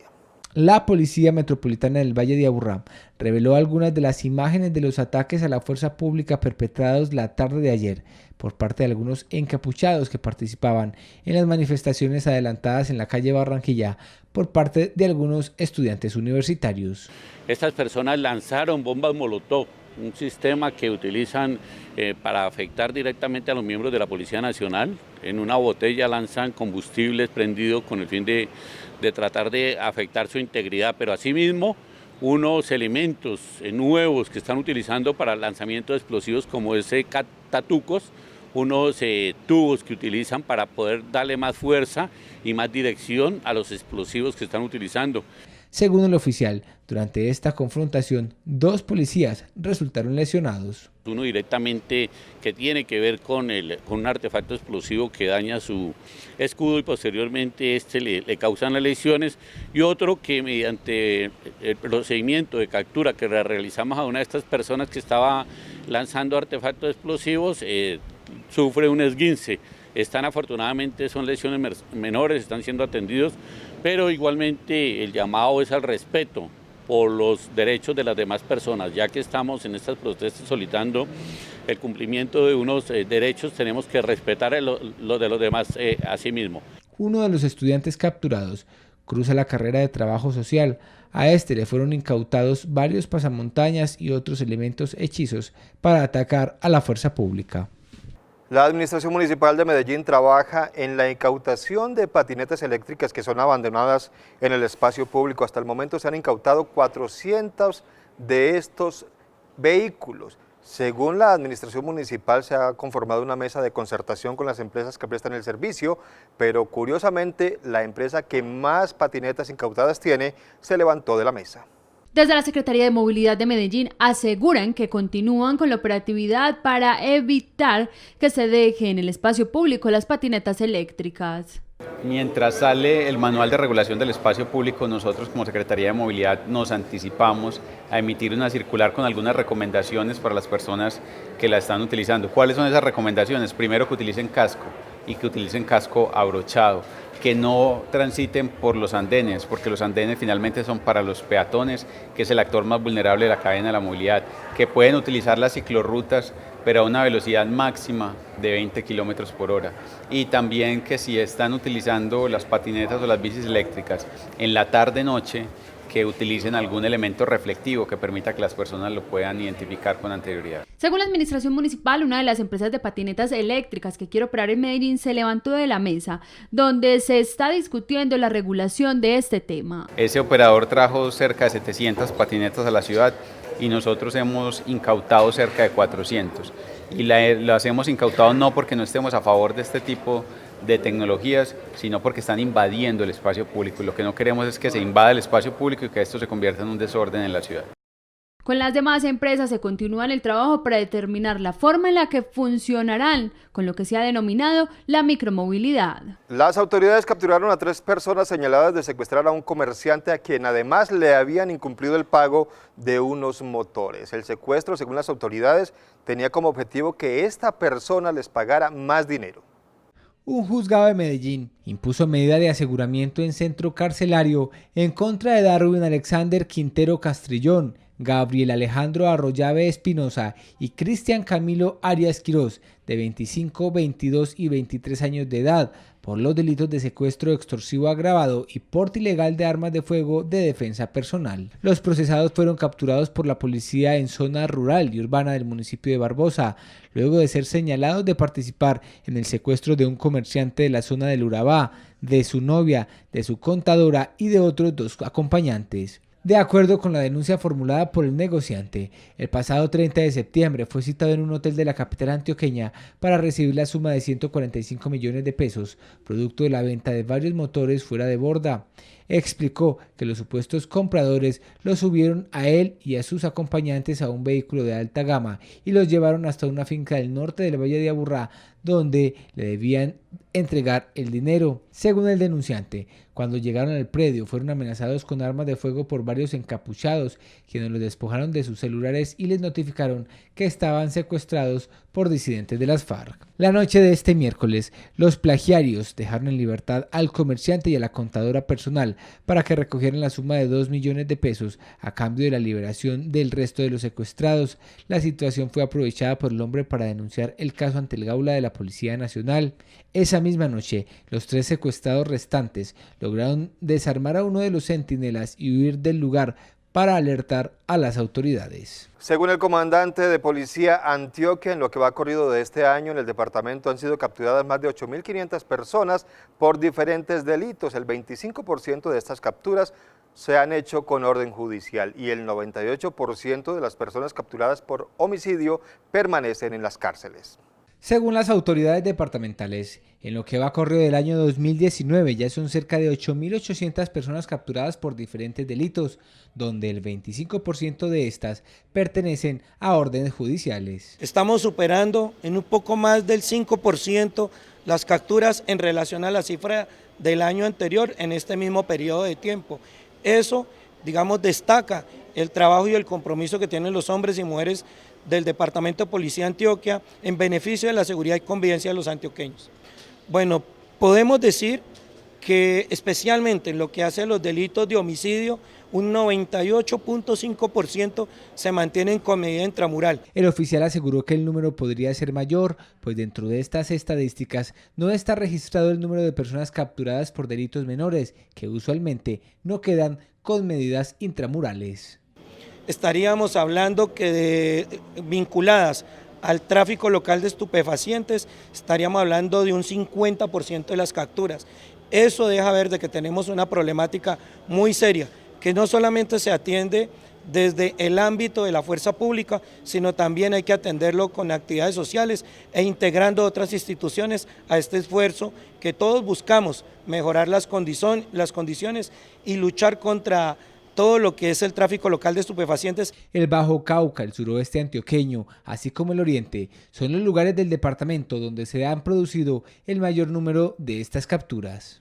Es momento de hacer una pequeña pausa, pero en segundo regresamos con mucha más información en Nos Cogió la Noche Noticias. Ya estamos de regreso, muchas gracias por continuar con nosotros. EPM entregó 1 millón de árboles a la Autoridad Ambiental Área Metropolitana. Estos árboles serán sembrados durante los próximos 4 años de acuerdo a las necesidades de los municipios del Valle de Aburrá. Empresas Públicas de Medellín entregó hoy 1 millón de árboles que serán sembrados en los 10 municipios del área metropolitana y que se suman al millón que ya fueron cultivados bajo el plan Siembra. Serían 2 millones de árboles. Hay que contar también lo que está haciendo Medellín en sus corredores verdes y con las especies menores y lo que el mismo EPM le ha entregado a los ciudadanos en fomento. Creo que se ha desatado un tema muy valioso, pero para nosotros, de los que cuidamos y protegemos durante 4 años en ese plan, estos 2 millones de árboles, ya con los biosólidos también que se integran como una figura innovadora en el tema de protección y ya de mantenimiento de estos árboles. Como fertilizante para la siembra de estos árboles se empleará el biosólido seco proveniente de las plantas de tratamiento de aguas residuales de EPM. Resulta que hay una parte muy importante cuando se hace reforestación y es el mantenimiento y el cuidado del árbol. Sembrar es mucho más fácil que mantener. Aquí el ejercicio de mantenimiento, entonces lo que vamos a estar utilizando es los lodos o el abono que se genera a partir de la planta Aguas Claras en Bello y también de los residuos que tratamos con la planta de San Fernando en Itagüí. Se espera que los ejemplares entregados sean sembrados en los próximos 4 años de acuerdo a las necesidades de cada municipio. Un estudio contratado por la Alcaldía de Medellín con la Universidad Nacional sobre movilidad sostenible sugiere que el 30% de las personas que utilizan motocicleta para transportarse se bajen de su vehículo y comiencen a utilizar el transporte público. Algunos concejales de la ciudad consideran esta medida o sugerencia ilógica. La Administración Municipal contrató un estudio con la Universidad Nacional para identificar el plan de movilidad integral y sostenible. Este plantea que el 30% de los usuarios de motos se pasen al transporte público. Yo creo que eso está muy bien. Mi pregunta y mi inquietud es cómo se va a lograr eso si en este momento el costo de transporte es supremamente alto para las personas de más bajos ingresos y ellos le están apuntando a que el 30% de los usuarios de motos pasen al sistema de transporte público masivo. Yo creo que esto no se va a lograr mientras no tengamos una tarifa integrada de transporte, porque como en este momento no está esto, hay personas que tienen que pagar hasta 4 buses diarios para poderse movilizar a su sitio de trabajo, a su sitio de estudio, y esto representa entre el 25 y el 30% de sus ingresos. La movilidad eléctrica y sostenible es la apuesta futura de la ciudad en los próximos años. A los concesionarios hay que decirles que si no reinventan y si no redirigen su negocio, se va a acabar. porque la ciudad no puede seguir construyendo vías con el dinero público para que los privados se lucren. Ellos tienen que pensar en cómo van a hacer una movilidad eléctrica y una movilidad compartida. Ese es el futuro de la movilidad, digamos, particular. Todo el resto tiene que estar enfocado en la construcción, insisto, de más líneas de metro, más metrocables, más líneas de Metro Plus y una renovación del sistema de buses de la ciudad. Este estudio de plan de movilidad aún no tiene conclusiones claras. 8 años cumple el programa Encicla en Medellín y en el Valle de Aburrá. Durante estos 8 años se han realizado más de 11,5 millones de viajes. El programa Encicla está cumpliendo 8 años y ya se han realizado en promedio cerca de 11.500.000 viajes. Pero sin duda alguna, este es uno de los programas de bicicletas públicas más bellos de Colombia, América Latina, apropiado por la ciudadanía, con cultura en cicla. Según la encuesta Origen Destino, se están realizando bajo el programa de bicicletas públicas entre 80.000 y 100.000 recorridos diarios a través de las diferentes rutas establecidas. Cuando usted mira cuántos viajes está haciendo en los cables, son alrededor de 40.000 viajes. Eso quiere decir que estamos logrando consolidar una cultura y estamos expandiendo el programa a unas 150 estaciones de bicicletas en todo el Valle de Aburrá. Actualmente se trabaja en la instalación de 10 estaciones en el municipio de Envigado y la meta es pasar a los 30.000 viajes diarios en toda el área metropolitana para el próximo año. Y atención que este domingo habrá cierres en la avenida de las 6 de la mañana y hasta las 6 de la tarde y tienen que ver con el traslado de 5 de las 7 torres de energía ubicadas entre Envigado y Sabaneta.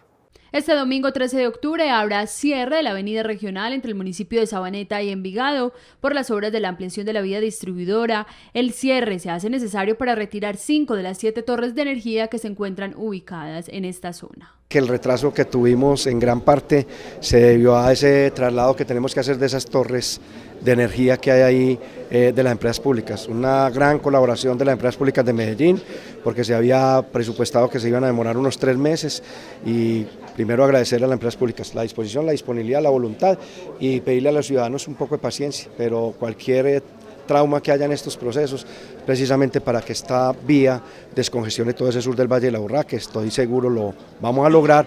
El cierre se hará de 6 de la mañana a 6 de la tarde entre las calles 77 Sur Sabaneta y 37 Sur Envigado. Además, por el desmonte de las redes eléctricas se tendrá también cierres programados por las pasarelas de ingreso del costado oriental de la estación de Envigado del Metro de Medellín. En 15 días entrará en operación la vía que comunica al municipio de Ituango y que pasa por el proyecto hidroeléctrico de Hidroituango. Esta apertura de la vía se hará paulatinamente mientras los conductores se habitúan a las condiciones de esta nueva vía. Ahí vamos avanzando. Antier tuve la posibilidad de estar allá revisando las obras.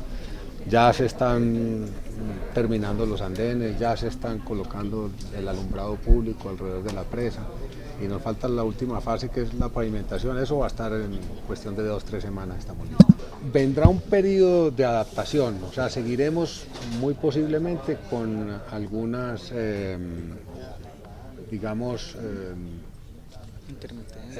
intermitencias, sí, con algunos pasos pues restringidos, llamémoslo así, con horarios de tránsito, mientras nos vamos ajustando y vamos normalizando la situación en general. Va a seguir seguramente trabajando el ferry en estos primeros meses, al igual que la vía, y ya cuando vamos estabilizando todo, vamos haciendo el cambio pues a un solo pie, por decirlo de alguna manera. La Secretaría de Gestión Territorial realizará una intervención en el corregimiento de Santa Elena para mejorar la calidad en el servicio del acueducto de San Pedro. La inversión supera los 11.000 millones de pesos. 278 familias de Santa Elena recibirán agua potable, eso gracias a las obras de mejoramiento que se adelantan en el acueducto de San Pedro. Estamos dando inicio a la segunda etapa del mejoramiento del acueducto San Pedro, con una inversión cercana a los 6.600 millones de pesos y, lo más importante, garantizando la vida útil del sistema hasta el año 2044. Es importante que la comunidad se apropie de los espacios de los acueductos, Para esto, en el acueducto de La Perla realizamos una intervención artística donde con talleres de co-creación con la comunidad llegamos a esos elementos que sobresalen en el corregimiento, y este mismo proceso lo realizaremos en el acueducto La Palma en el corregimiento de San Cristóbal. Durante esta administración se han intervenido varios acueductos que han permitido que miles de usuarios puedan consumir agua potable. En esta administración hemos invertido cerca de 72.000 millones de pesos para mejorar, ampliar y hacer el mantenimiento de los 22 acueductos veredales en el municipio de Medellín. Con estas intervenciones hemos mejorado la calidad de vida de cerca de 17.000 familias en acueducto y saneamiento básico. Se invertirán un total de 11.000 millones de pesos en las obras de mejoramiento y conexión a los nuevos usuarios en el acueducto de San Pedro. 1.800 personas en condición de discapacidad están siendo formadas para el trabajo en las áreas de servicio al cliente y producción. Actualmente hay 200 empresas que están contratando a estas personas. Bajo el modelo de educación social y de diversidad, más de 1.800 personas en condición de discapacidad se han formado este año para el trabajo a través de la Alcaldía de Medellín y la institución Maestro Guillermo Vélez Vélez, ubicada en el barrio Aranjuez. He podido fortalecer muchas cosas que tenía pendientes en mi carrera, por ejemplo la parte de emprendimiento, algo que yo no tenía pues como pensado que podría lograr, es algo que he podido desarrollar como estas habilidades más profundamente. A la estrategia se han unido 200 empresas públicas y privadas de la ciudad que actualmente vienen incorporando a estas personas en sus diferentes áreas de trabajo. Todo lo productivas que ustedes quieran, son personas absolutamente ubicadas, personas que cuando tienen una tarea, hacen la tarea, más que nosotros los normales, entre comillas. Nosotros nos distraemos con cualquier cosa, ellos no, así de simple. Bueno, lo pueden hacer a través de diferentes canales porque es una oferta gratuita, ¿cierto? Entonces pueden dirigirse a la institución, calle 90, 51B25 en Aranjuez, puede ser a través del teléfono 263-2687 o puede ser a través de nuestro micrositio web de la Secretaría de Educación.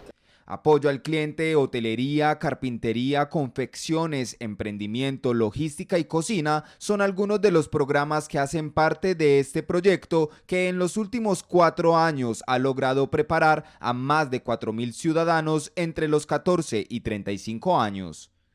183 alumnos con condiciones especiales como habitantes de calle, prostitutas en ejercicio y personas en extrema pobreza recibieron hoy su diploma luego de haber recibido formación para el mundo laboral.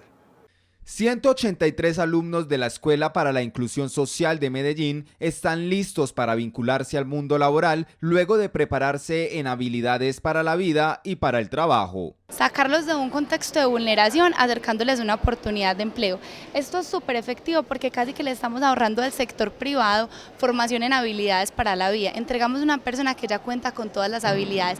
Adicional a ello, este año contamos con una escuela de oficios. Esta escuela es súper importante porque les va a dar herramientas en razón de sus destrezas, es decir, identificando si ellos tienen habilidades para oficios varios, para jardinería, para aseo, porque tiene técnicas especializadas que normalmente eso nos enseña cuando se va a acceder a un empleo. Población indígena, afro, en ejercicio de prostitución, en estado de extrema pobreza, LGBTI y ex habitantes de calle recibieron su certificado de 40 horas, donde también aprendieron a manejar sus emociones y resolver conflictos.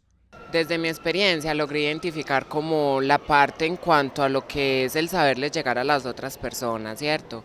El cómo saber tener una comunicación asertiva, receptiva, respetuosa, ¿cierto? Para saber de pronto cómo poder atender, cómo poder expresarme en cuanto con las demás personas, digamos en un cargo donde tenga que utilizar un servicio al cliente. Entonces sí, ha sido como muy positiva la experiencia. Gracias a este programa de la Subsecretaría de Inclusión Social, en este cuatrenio se han graduado 1.209 personas bajo estas condiciones especiales y por lo menos el 80% se han empleado. Hacemos una nueva pausa, pero en segundo regresamos con toda la información deportiva en Nos Cogió la Noche Noticias. Ya volvemos. Brio Soluciones Inmobiliarias, 503-1578, el lugar donde quieres estar. Y con los deportes concluimos la información en Nos Cogió la Noche Noticias, pero el próximo martes nos veremos con más contenido noticioso. Un abrazo gigante y que Dios los bendiga. Y por supuesto no se olviden de NCN Deportes, hoy a las 8 en punto de la noche. Colchones Egoflex. Teléfono 260-4021.